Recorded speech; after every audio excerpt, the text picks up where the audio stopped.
Hello, good morning, and this is my day 210, I think. So, one of the things that I realized recording a video is that I sound a bit feminine, and I want to change that. So, moving forward, I will be using my deep voice because when you change your what they call this language, you also evidently change your personality. So I want to be more proactive. I want to be the leader type when I am speaking, especially in English. So that's why I want to speak a little bit with a deeper register.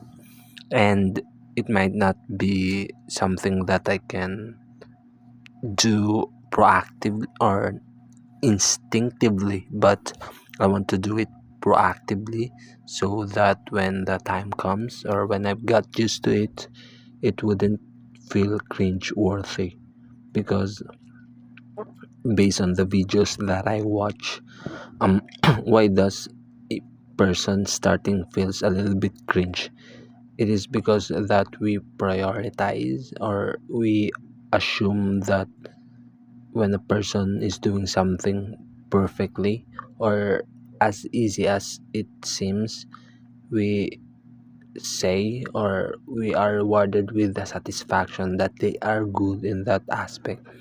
But when you see them trying, you know, you will see them as cringe because it is awkward since they are starting, they are learning, but there's no cringe in learning.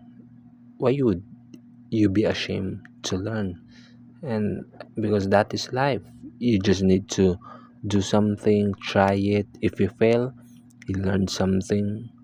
If you succeed, you learn a lot of things.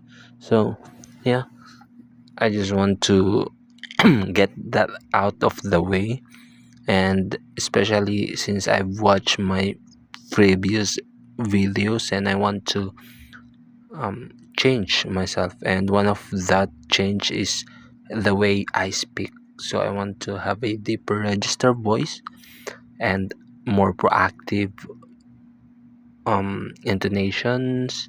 I don't know what to say. Mhm.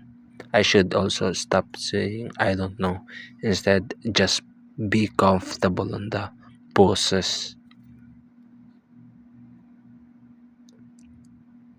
I want to have a concrete way